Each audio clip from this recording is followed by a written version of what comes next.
দেখেন বন্ধুরা, আজকে যে টপিকটা নিয়ে আলোচনা করব হাতের মাসুল বড় করার জন্য, তার আগে একটা কথা বলি বন্ধুরা, আমার আসলে ব্যাকগ্রাউন্ডটা খুবই খারাপ। পিছনে দেখেন আমার যে ব্যাকগ্রাউন্ডটা আছে, ব্যাকগ্রাউন্ডটা খুবই খারাপ। এই ব্যাকগ্রাউন্ড দেখে অনেকে এই ভিডিওটা চয়েস করতে নাও পারে। তো বন্ধুরা, ভিডিওটা আপনারা চয়েস না করলেও আমি যে কথাগুলো বলবো এই কথাগুলো অত্যন্ত সত্য কথা।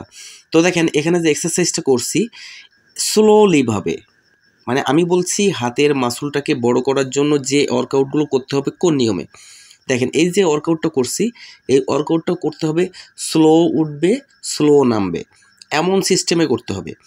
দেখেন বন্ধুরা, আমি 3টে ওয়ার্কআউট দিয়েই কিন্তু আপনার হাতের যে বাইসেপ, যে মাসুলটা বাইসেপের পিক মাসুল, এই মাসুলটাকে বড় করতে পারবেন। দেখেন বন্ধুরা, আমাদের হাতে দুটো পেশি আছে, একটা ট্রাইসেপ মাসুল, একটা বাইসেপের মাসুল।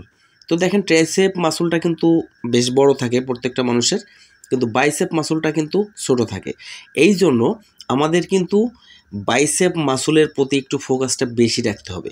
আর যখন এক্সারসাইজটা আপনি করবেন তখন পারফেক্ট একটা ওয়েট নেবেন, যে ওয়েটটা আপনি 12টা রিপিটেশন দিতে পারেন, মানে আপনি 12 বার ব্যায়ামটা করতে পারেন, প্রেস করতে পারেন ডাম্বেলটা, এমন একটা ওয়েট নেবেন। আর দেখবেন যে আপনি যে ব্যায়ামটা করছেন, আপনি যদি বাইসেপের ব্যায়ামটা করেন, ঠিক আপনার বাইসেপে হিটটা হচ্ছে কি না দেখবেন, এমনভাবে আপনাকে ব্যায়ামটা করতে হবে। দেখেন বন্ধুরা, আমাদের যখন আমরা এক্সারসাইজ করি, খুবই গুরুত্বপূর্ণ বিষয়, এগুলো শুনবেন। দেখেন আমরা যখন এক্সারসাইজগুলো করি তখন কিন্তু আমাদের হাতের যে মাসুলের ভিতরে ছোট ছোট টিস্যুগুলো আছে, এই টিস্যুগুলো ছেড়ে যায়, ফেটে যায়, ক্ষত হয়। তো এই ক্ষত স্থানকে পূরণ করতে কিন্তু আমাদের হাই প্রোটিন খেতে হয়। তো আপনি দেখা গেল আজকে বাইসেপ মাসুলের ওয়ার্কআউট করছেন, কালকে গিয়ে কিন্তু আপনি রেস্ট দিবেন, বাইসেপ মাসুলের ওয়ার্কআউট আর করবেন না। আপনি ট্রাইসেপ করতে পারেন, শোল্ডার করতে পারেন, অন্যান্য ব্যায়াম করতে পারেন, কিন্তু বাইসেপের মাসুলটা আর ব্যায়াম করবেন না। যখন বাইসেপটাকে আপনি রেস্ট দিবেন তখন দেখবেন আস্তে আস্তে আপনার ওই হাতটা যে ক্ষত স্থানটা আছে ভিতরে, এটা রিকভারি হওয়া শুরু হয়ে গেছে। এটা কিন্তু খুব মাইক্রো লেভেলের ড্যামেজ, এটা দেখা যায় না।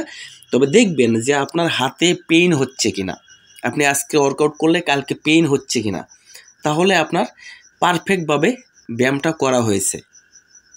তো এটাকে আপনাকে বুঝতে হবে, এটাকে আপনাকে খেয়াল করতে হবে।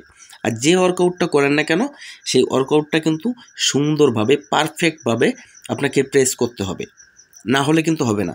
আপনি ব্যায়ামটা অল্প করুন, কিন্তু দেখবেন যে আপনার ঠিকমতো লাগছে কি না।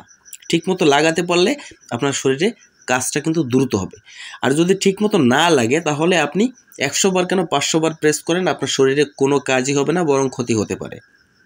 তো বন্ধুরা, আরেকটা কথা বলি, প্রত্যেকটা ব্যায়াম করার আগে ওয়ার্ম আপ করে নেবেন, এটা কিন্তু অনিবার্য। তো বন্ধুরা, ভিডিওটা কেমন লাগলো সবাই কমেন্ট করে জানাবেন। আমি খুব ন্যাচারালিভাবে এই ভিডিওটা করলাম।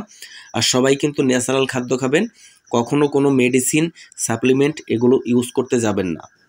ধন্যবাদ সবাইকে। আর এই ভিডিওটা যদি ভালো লাগে তো আমার এই চ্যানেলটা সাবস্ক্রাইব করতে ভুলবেন না। সবাইকে ধন্যবাদ।